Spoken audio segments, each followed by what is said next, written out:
Je donne la parole à Monsieur Brahim Mourad qui va justement nous permettre de voir en plus concret à tout ce qu'on vient d'écouter, puisque vous nous proposez l'expérience d'une start-up comme sujet donc, de votre communication. Vous avez 15 minutes. Salam alaikum, bonjour tout le monde. أنا قالوا لي لازم تحكي حياتك l'histoire تاع la start-up dans le domaine agricole. C'est un monde très difficile, mais un petit peu marginalisé par rapport à ce qui se passe dans le monde pour les levées de fonds, dans le monde, dans le monde, il est on dirait que la technologie, elle peine à rentrer dans l'agriculture et c'est toujours le cas chez nous. Donc, je vois pas. Donc, l'agriculture est l'occupation la plus ancienne dans le monde. Donc, plus de 50% de la population mondiale est directement ou indirectement liée à l'agriculture. Il est principalement composé d'agriculteurs qui ont au moins 1 ou 2 hectares. Donc, la majorité des agriculteurs, ils ont un hectare, 2 hectares, 3 hectares. Non parlons pas sur les grandes exploitations, mais la majorité, 80% des agriculteurs, du moins en Afrique, en Algérie, ils ont 1 ou 2 hectares. Il faut allumer. Voilà. Selon... Attends. Non, pas ça.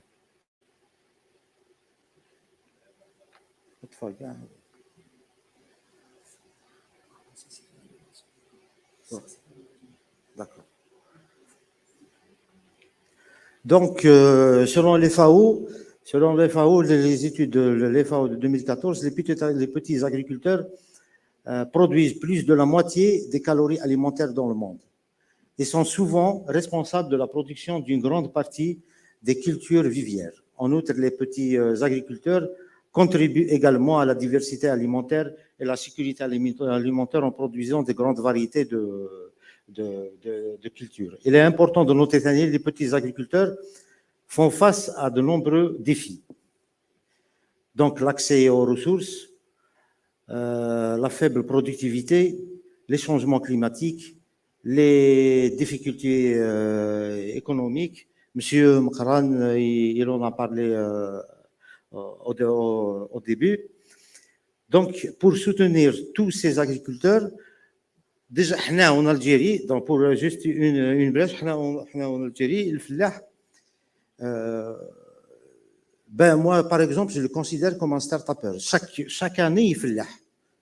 C'est-à-dire, pour lui, chaque année, il fellah. Même il khsar, l'année d'après, en train de faire des crédits, de faire rien que pour bachi fellah.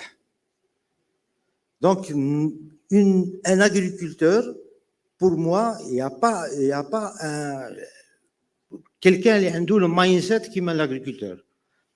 Et c'est le plus nationaliste d'entre nous parce qu'il khadem arzo.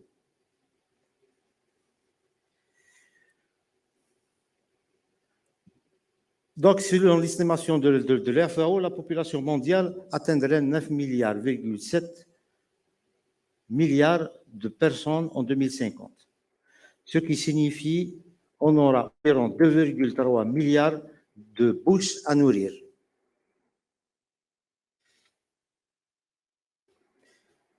Comment faire ça? Donc, il y a l'amélioration de la productivité, investir dans la recherche et l'innovation, promouvoir l'agroécologie et l'agriculture biologique, réduire les pertes, le gaspillage alimentaire, renforcer les systèmes alimentaires locaux, promouvoir une alimentation saine et durable et gérer les ressources en eau de manière efficace. أنا خرجت من جامعة باب الجوار. J'ai fait des mathématiques. J'ai rejoint. Bon, après, on a fait des boulots gauche-droite, donc une année de la publicité, donc plein de boulots. Ben, je suis rentré dans une société qui, c'est une grosse société de vendre tout ce qui est intrants agricoles, donc engrais, pesticides, insecticides, ainsi de suite. Et j'étais responsable de communication. Donc, je faisais toutes les fiches techniques produits, tous les événements avec les agriculteurs, tout ça. Et j'ai remarqué, mais si j'ai remarqué, c'est-à-dire les problèmes, les feedbacks, chaque fois, c'est des problèmes d'information. C'est-à-dire l'agriculteur quand il y a une maladie qui s'installe, il est paniqué.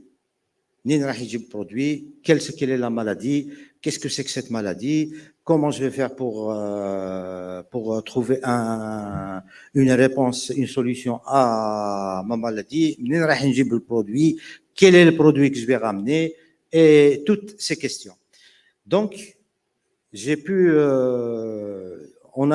eu l'idée que j'avais proposé à mon patron. Donc, on fait une application, Win, et on va informer les agriculteurs, tatati, sur les itinéraires techniques, les notifications, le home, tout ça, tout le parata, toute la panoplie. Win, c'est-à-dire l'agriculteur met à travers une application.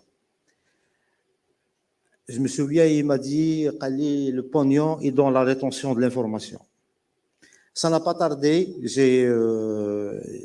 Au bout de 6 mois, j'ai pris mes claques, et puis j'ai démissionné.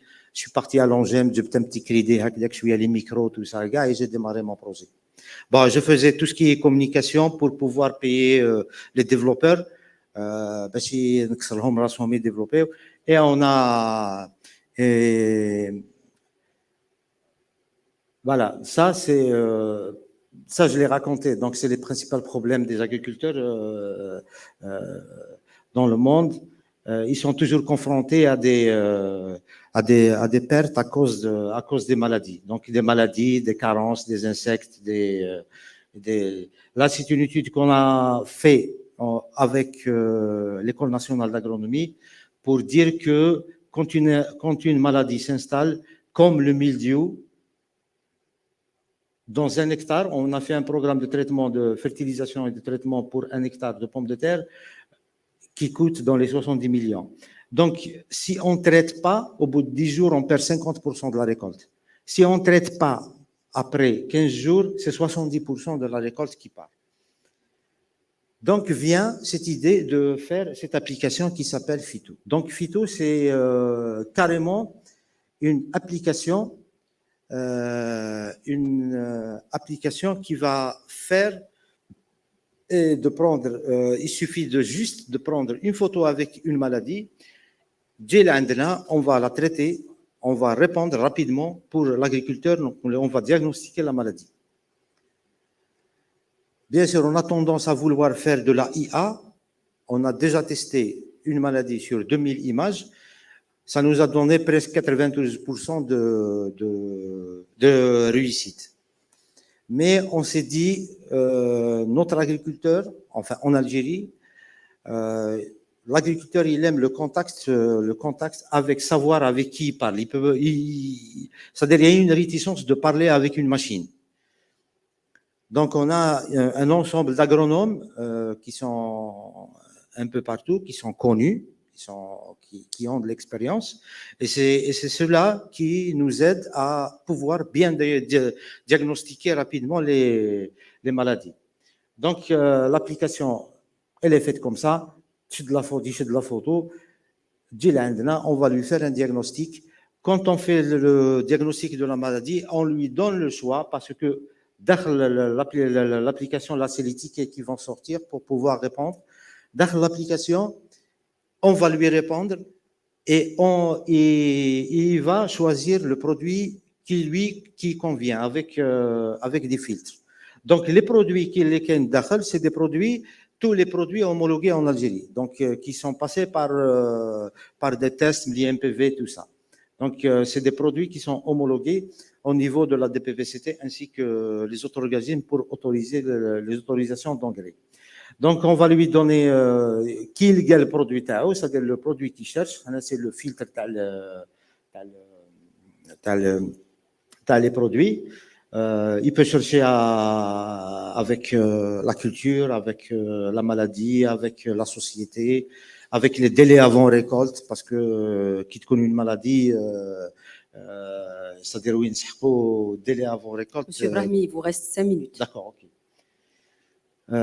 Donc, il y a une base de données, toute la base de données qui sont homologuées. Qui il y a le produit, donc après avoir trouvé le produit, il peut le géolocaliser par rapport au grainetier. Donc, il va lui donner le point de vente où le produit il est disponible. Parce que d'habitude, الفلاح يدخل عند الجرانوتي يدي المرض تاعو يقول له عندي البلاكا عندي الميلديو عندي الريزوكتون عندي هكذا اعطيني الدواء. Qu'est-ce qu'il fait le granitier? Il lui donne le produit وين عنده بزاف la marge. Donc que ça soit un générique, que ça soit un truc essentiel, il lui donne un produit وين ça c'est des problèmes qu'on a vécu, qu'on a vu sur le terrain. Donc mais là, c'est-à-dire وين l'agriculteur il va partir, il va lui dire donne-moi tel produit. À la détection de la maladie, qui connaît une maladie, c'est-à-dire l'exploitation, nous, on va notifier les agriculteurs qui sont autour, c'est-à-dire on va dire aux agriculteurs qui sont autour, on va leur dire qu'il y a une maladie qui est en train d'arriver, parce que les maladies se propagent. Donc, on va informer les agriculteurs qui sont autour de la gravité, du niveau de la gravité de la propagation de la maladie, pour qu'ils puissent faire un traitement préventif qui coûte 2 fois moins cher que le traitement d'attaque. Donc, globalement, Phyto va donner aux agriculteurs les moyens de cultiver les fruits et légumes en maintenant les risques de pollution environnementale le plus bas possible pour une meilleure santé humaine. Là, c'est l'équipe, l'équipe, d'ailleurs, qui est de. Voilà. C'est-à-dire ce que j'explique, donc c'est la version جديدة à l'application. Mais avant, on avait lancé, ça fait en 2018, on a lancé la première version. Au bout d'un mois, on a eu presque 3000 inscriptions. On a eu 3000 inscriptions. Donc, il fallait tout changer, بدل le code, بدل les langages pour qu'on ait une application qui est beaucoup plus extensible. À part ça, merci. Bon, en 2010, voilà. Donc là, on a gagné un petit peu l'Amazon, on a gagné le premier prix sur Algerian IoT AI Challenge. On est parti à Dubaï, on a été 5e. Voilà, grosso modo, je habite. Bravo.